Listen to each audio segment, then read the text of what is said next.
Hello, Dave here with Best Local Results. My website is bestlocalresults.com. And on this YouTube channel, I teach local business owners how to do their own local SEO, which basically means how to get your Google business profile to show up in the Google Maps 3-pack and your business listing to show up just below that in the regular organic section. So in today's topic, we're going to talk about a very important part of local SEO. It's building what I call an authoritative digital footprint. We'll get more into exactly what that is in just a second. And to get into this video, let's jump over to my computer screen and let's get after it. Okay, first I want to start here at my website, bestlocalresults.com. I have an article that goes over everything we're going to talk about in this video. It's right here. It's called How to Create an Authoritative Digital Footprint. And to find this article, there's two ways you can find it. One of the easiest ways, you just go up here into the search and you can type in something like footprint or authoritative or something like that, and it'll pull up that article. Or you can go over here to this this tab here in the menu, off-page local SEO, and click on domain authority. And one of the articles that come up there will be this article here.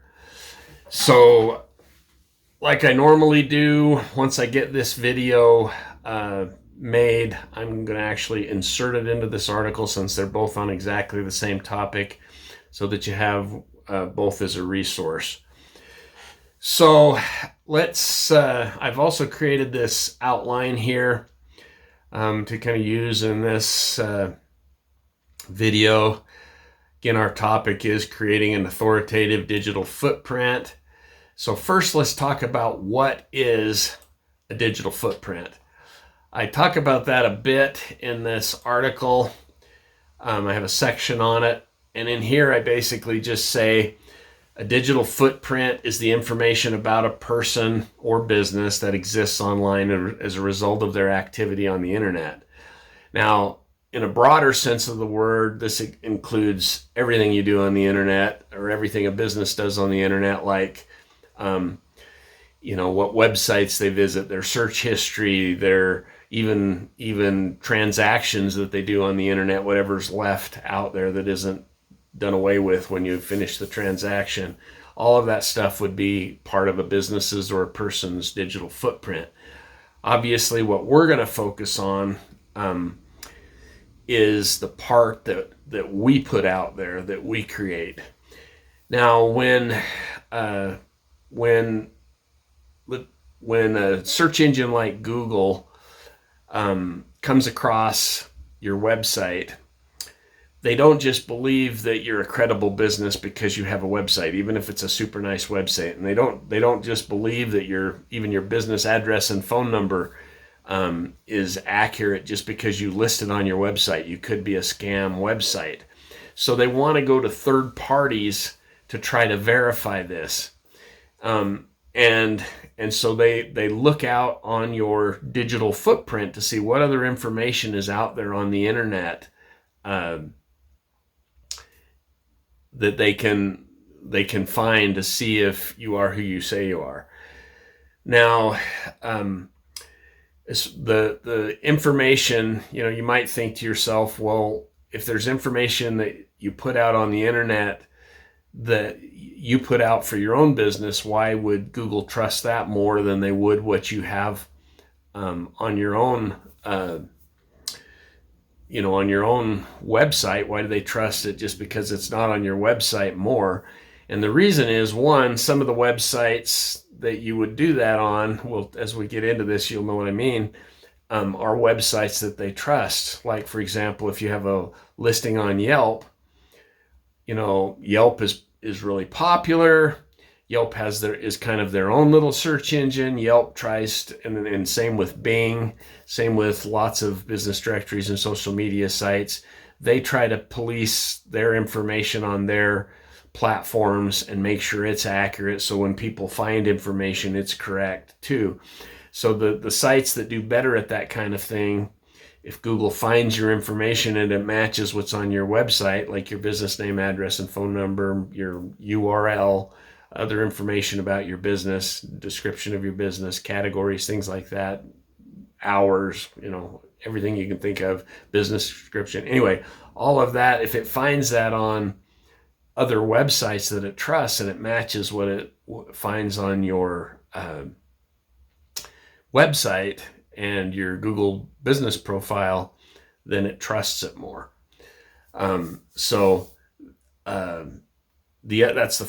the first reason. The second reason is they look for a pattern. They want to make sure you're following the crowd in your industry or in your city, so to speak. And I'm just jesting a little bit with that, but it's true. They look at dentists in the San Bernardino, California area, for example. What do most dentists in that area, what social media sites are they on? What business directory sites are they on? What local city community sites are they on? What types of sites link to dentists in that area? So they look at your competitors in your local area and your competitors nationally, and they say, what do they do? What's their online presence, the part that they control? What do they do typically? And if you're doing similar type things or on similar websites and so forth, that lends to the credibility that you are actually in that industry, if that makes sense. So let's get into this. Let's switch back over to my little outline here. So that's what a digital footprint is, and that's why it's important, and the areas that we're going to focus on. So now let's talk about the two main things that we can control: business directory listings and social media profiles. In the other video, if you've seen my other video, I haven't made it yet, but I'll be making it soon in the future, it's mostly about structured citations and business directories. And that's more about just getting your business name, address, and phone number verified. That's important for Google Maps because Google doesn't want to give you directions to your business, give people directions to your business and have it be the wrong address. So they search on third-party sites to verify that your name, address, business name, address, and phone number is correct.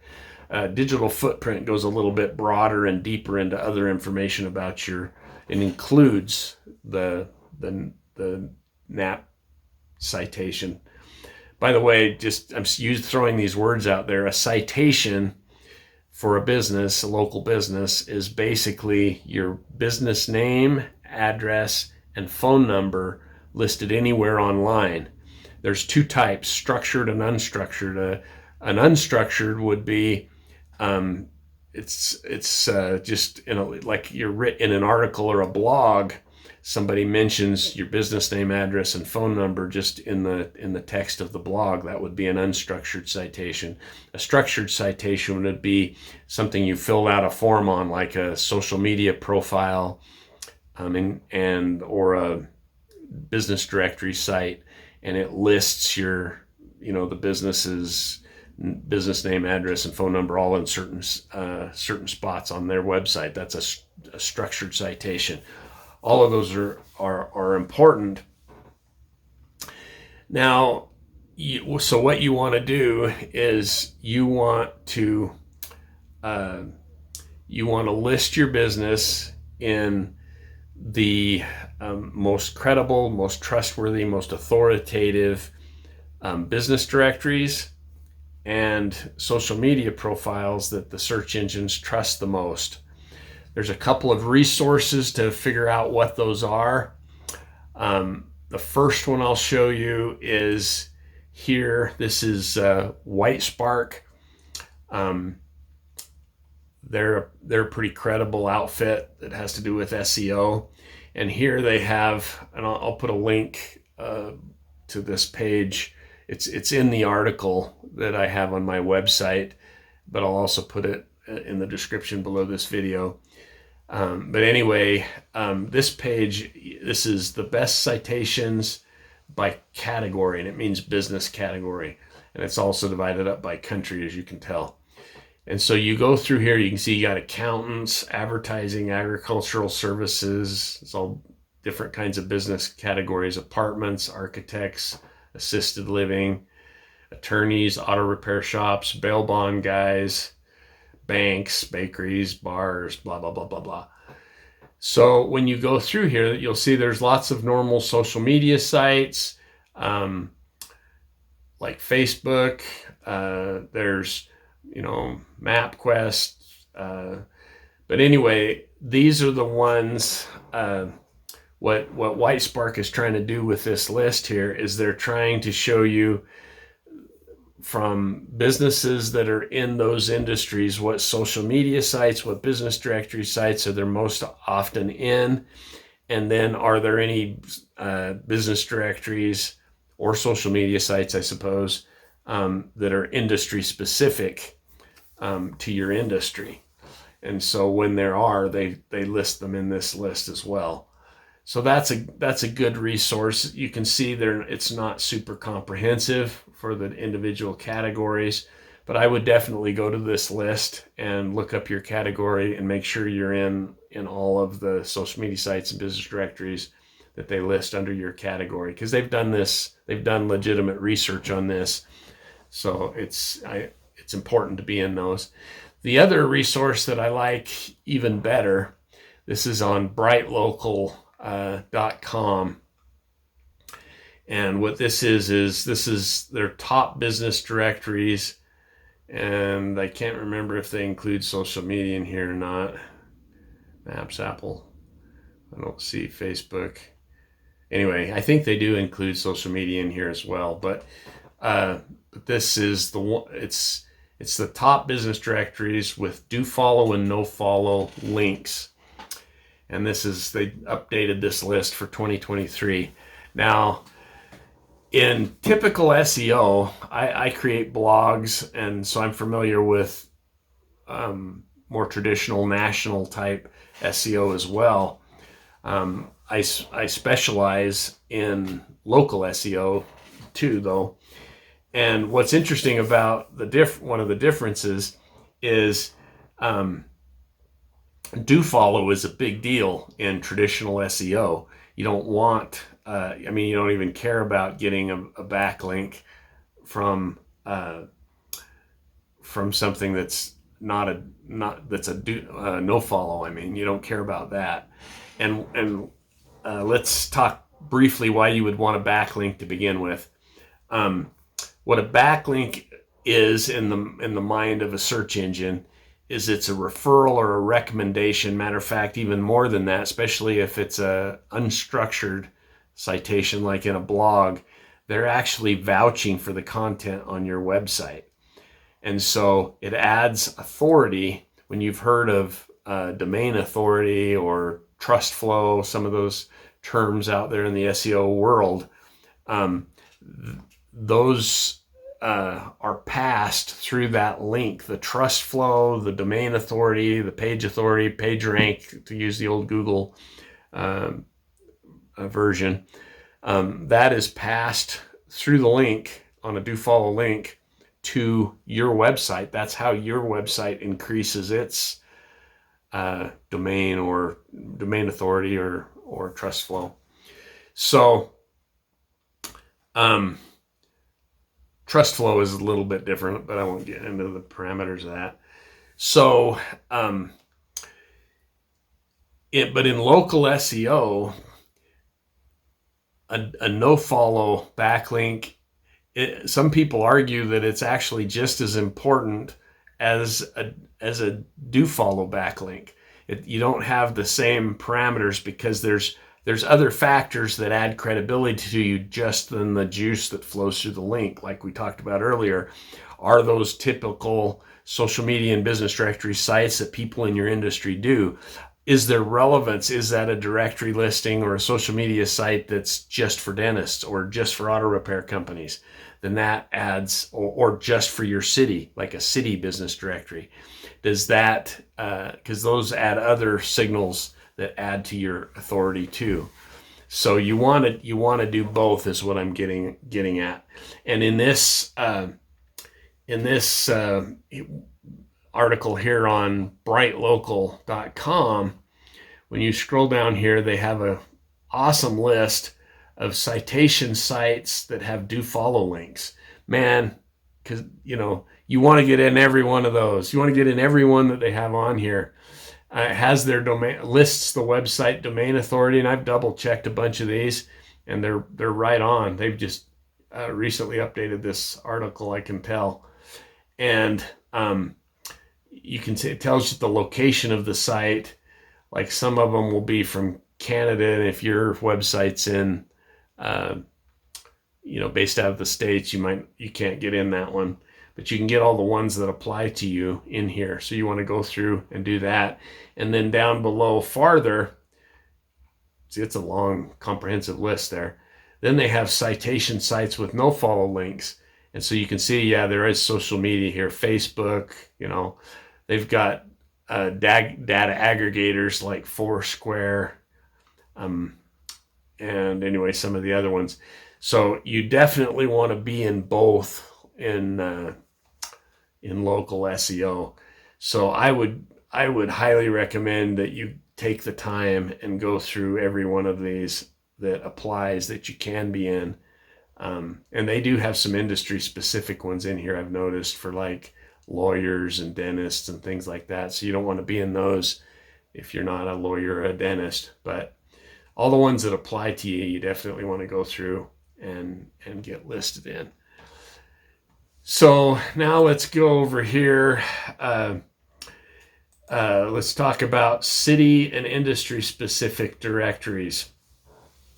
This is like the holy grail of creating your your online digital footprint. And I've showed you a couple of sources that both the Bright Local and the White Spark that have that.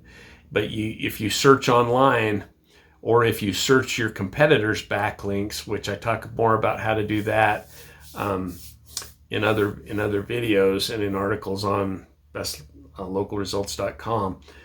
But you want to find all of the industry specific and all of the city specific social media sites and or business directories. And I'm not talking about, there's national business directories that will divide it up by city. That's fine. You can be in that too. And that'll help you to be in it. You want to be in it if you can, if it's a good, high domain authority, trusted, website. But what I'm talking about by city directories is websites that are, the whole website is totally dedicated to your city. Some cities have, like what to do in Austin, Texas, or what to do in whatever city you're in, or they'll have business directory sites that all just to be in there. You have to be a business in that city to be in there. And some of those are paid services. I think it's still worth it to be in those. Like a chamber of commerce might be an example of one. Or if you're a restaurant, sometimes they'll have things to do in a city. And that doesn't just apply to restaurants, other types of local businesses as well. But any website that you can be on and get at least your NAP, your name, address, and phone number, business name, address, and phone number on, particularly if you get a backlink, and the more, if you can upload images, if you can do a business description, if you can do all that, you want to fill out all of that kind of stuff on these sites that you possibly can, because all of that is extra information. And the more you fill out, the more credibility you have in the eyes of the search engines. So really, really do all the other ones that are on those lists that I told you, but really focus on finding industry and particularly city type sites. Because for the Google Maps 3-pack, city specific websites being listed and having backlinks from city specific websites are even more powerful than your industry. Industry is next, and then general. But you really want to, it really helps you in your Google Maps 3-pack if you can get some backlinks and some business citations that are from websites that are just focused on your city. Okay, so we've kind of been talking about this all along, but I wanted to finish with what will all this do for you.